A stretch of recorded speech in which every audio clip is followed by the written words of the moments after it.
Avant de plonger dans cette histoire incroyable, pensez à vous abonner à la chaîne et à activer la cloche. Ici, chaque récit a quelque chose à dire, et vous ne voudrez pas en manquer un seul. Le soleil de ce samedi matin brillait avec une intensité presque agressive sur les grandes avenues du Texas. Les rayons d'un jaune presque aveuglant se reflétaient sur les vitres et la carrosserie des voitures neuves de la concession Johnson Motor, donnant l'impression que tout ce lieu respirait la richesse et le pouvoir, sauf qu'il n'y avait qu'une seule personne à qui cela ne disait rien, Samuel Walker. Samuel était un vieil homme noir, 72 ans, au visage buriné par les années et les épreuves. Chaque ride racontait une histoire, des années de travail dans les champs, dans les usines, et dans des bureaux où il avait dû se battre contre le racisme, l'injustice, et l'indifférence des autres. Ses yeux, d'un marron profond, semblaient calmes à première vue, mais ceux qui avaient le courage de les regarder pouvaient y lire la force d'un homme qui avait survécu à tout, et qui n'avait jamais plié. Il marchait lentement, appuyé sur sa canne en bois poli. Chaque pas semblait mesuré, comme s'il avançait avec un but précis que personne ne pouvait comprendre. Sa chemise était simple, un peu froissée, et son pantalon usé. Ses chaussures étaient anciennes, mais bien entretenues. Rien dans son apparence ne laissait deviner qu'il allait bientôt provoquer un bouleversement dans l'arrogante routine de la concession. Derrière les vitres, les vendeurs s'affairaient, parlant de commissions et de clients fortunés. Et au centre de ce théâtre de vanité, Derek Johnson, le propriétaire de la concession, s'affichait comme un roi dans son royaume.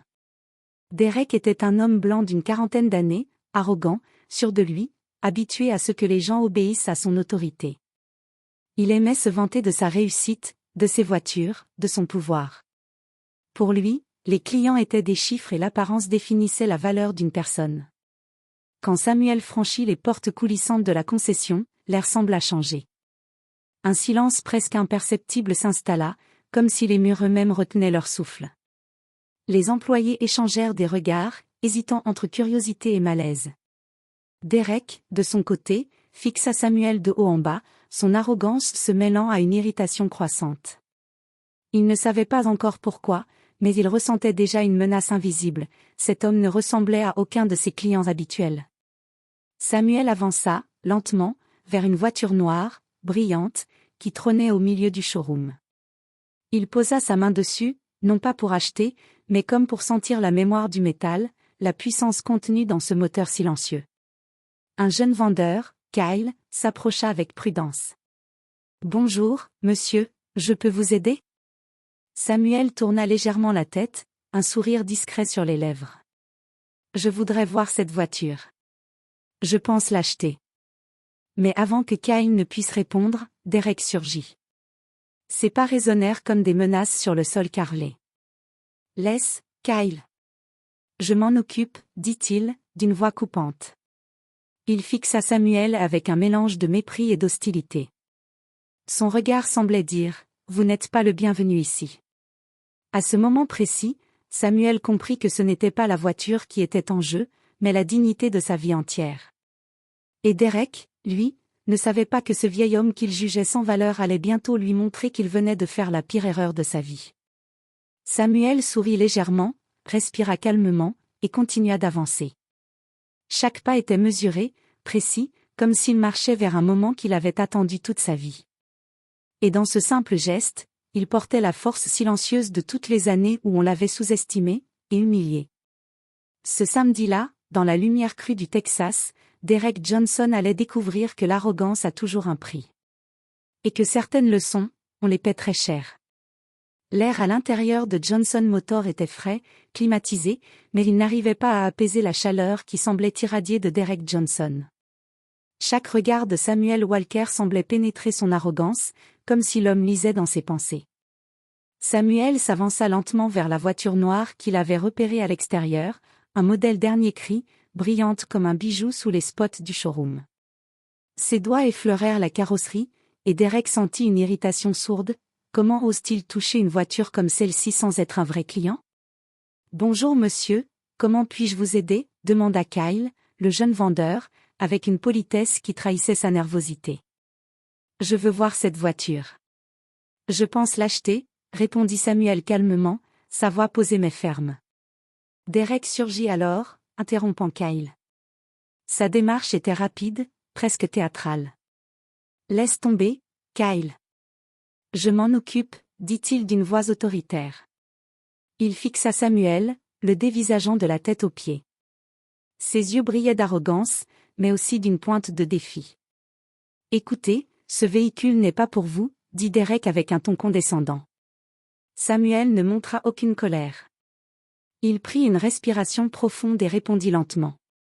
Vous ne connaissez rien de moi, Derek. Je n'ai pas besoin de votre permission pour regarder.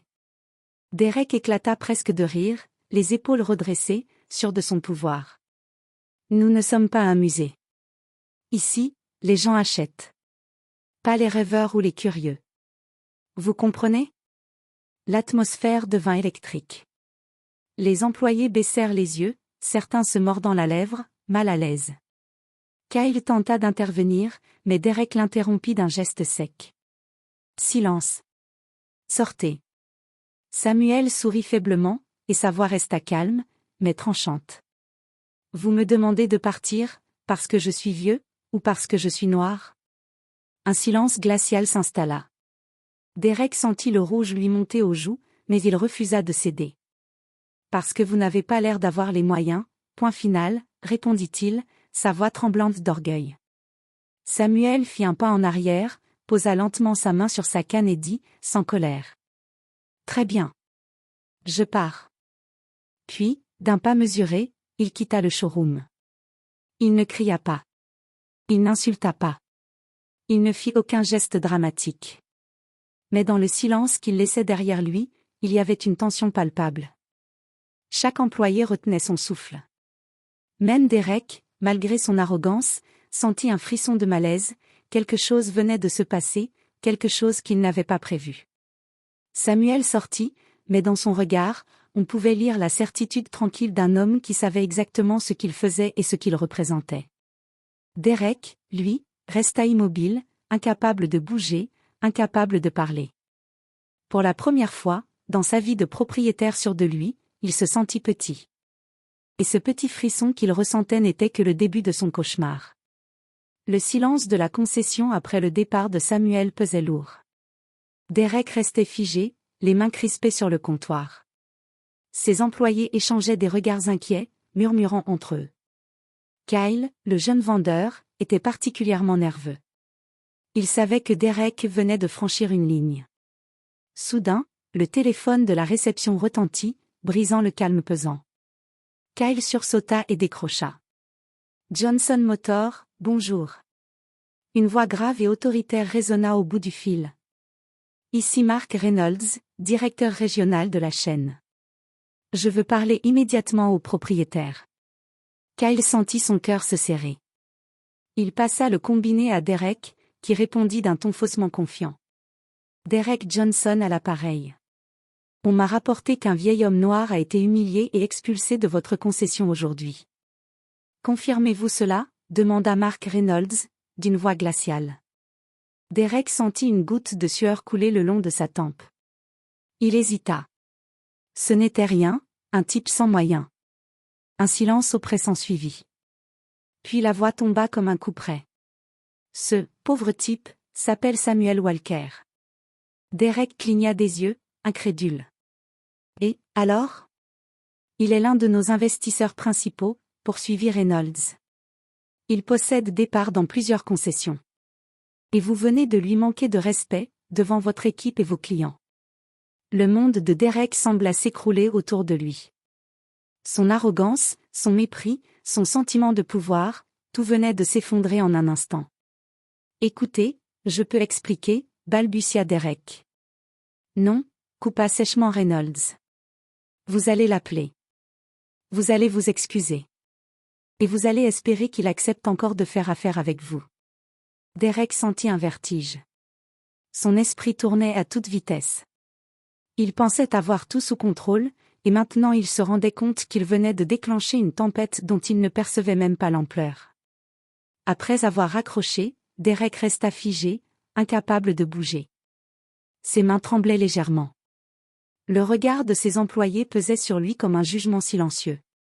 Kyle, le jeune vendeur, osa enfin briser le silence.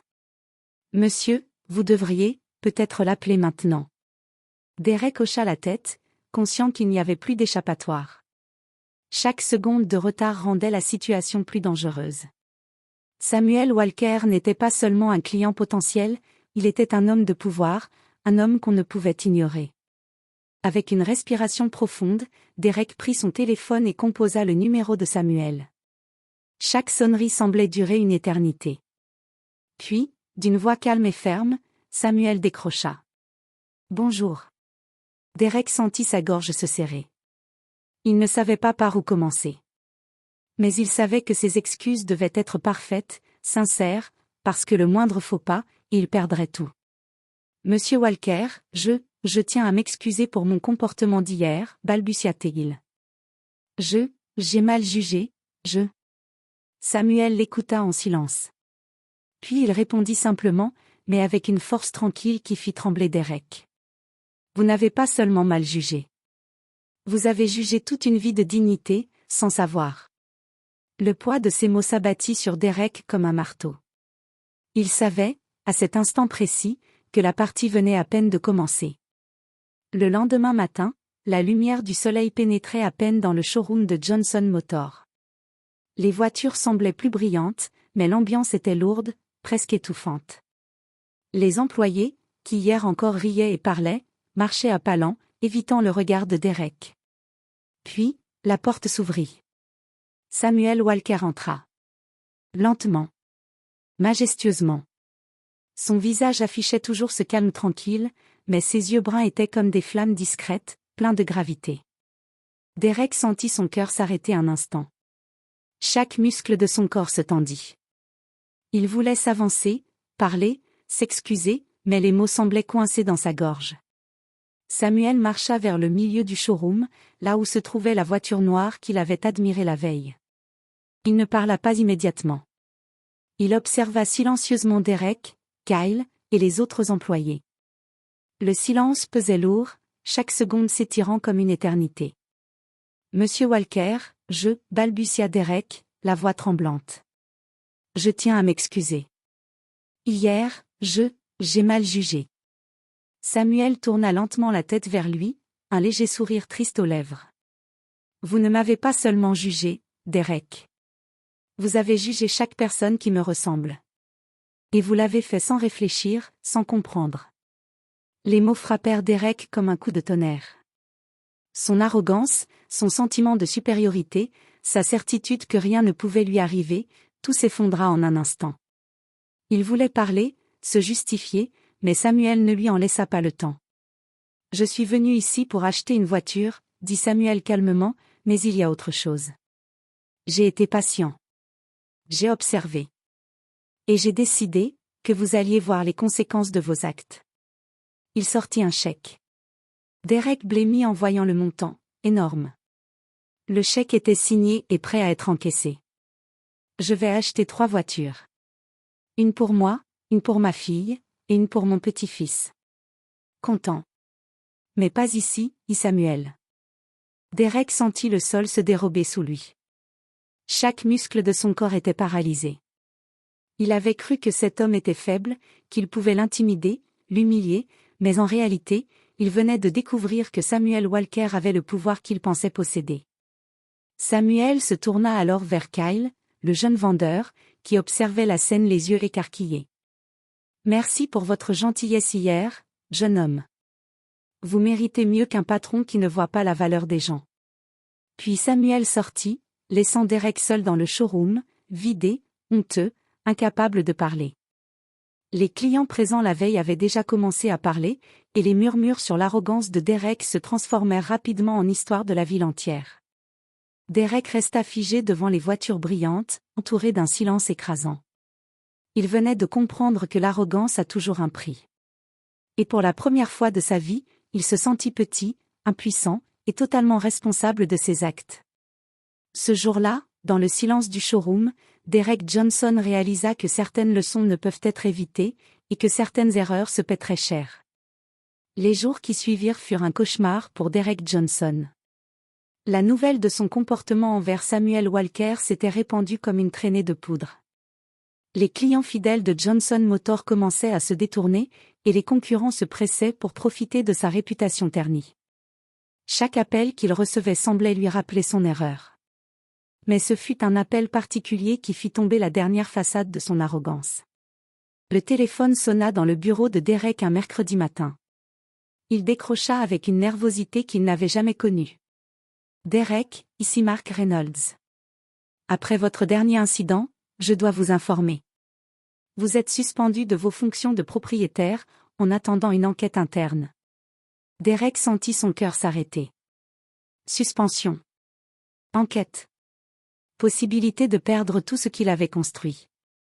Et tout cela pour un vieil homme noir qu'il avait cru insignifiant. Le souvenir de Samuel marchant calmement dans le showroom, le regard fier et la tête haute, revenait sans cesse. Derek se voyait comme le géant arrogant qui avait été humilié, mais la véritable humiliation n'était pas Samuel qui l'avait défié. C'était lui-même, qui venait de réaliser la portée de ses préjugés. Pendant ce temps, Samuel Walker vivait sa vie avec la dignité et la tranquillité qui le caractérisaient. Dans une autre concession, il signa les papiers pour 3 voitures, content. Une pour lui, une pour sa fille, et une pour son petit-fils. « Ta grand-mère aurait été fière de toi », murmura Samuel à son petit-fils, assis derrière le volant de la voiture. « Conduis toujours avec dignité. » Le garçon hocha la tête, le sourire aux lèvres. Samuel posa une main sur son épaule, le regard tourné vers le ciel, pensif. Pendant ce temps, Derek, isolé dans son bureau vide, comprit enfin l'ampleur de son erreur. Il avait cru pouvoir ignorer les autres, juger les gens à l'apparence, et continuer à prospérer sans conséquence. Mais Samuel lui avait montré que la dignité, la patience et la justice silencieuse étaient plus puissantes que l'arrogance. Le showroom, autrefois rempli de rires et de conversations superficielles, semblait maintenant vide et froid. Les employés regardaient Derek différemment, avec un mélange de peur et de mépris. Il n'y avait plus de place pour l'orgueil dans ce silence. Derek se laissa tomber dans son fauteuil, la tête entre les mains. Le poids du regret était écrasant. Et il sut, dans ce moment précis, qu'aucun argent, aucune voiture, aucun pouvoir ne pourrait réparer ce qu'il avait perdu, le respect des autres et sa propre dignité. Et quelque part, à l'extérieur de la ville, Samuel Walker conduisait sa nouvelle voiture avec un sourire discret, sachant qu'il venait de gagner une bataille silencieuse, mais décisive, pour la justice et la dignité humaine.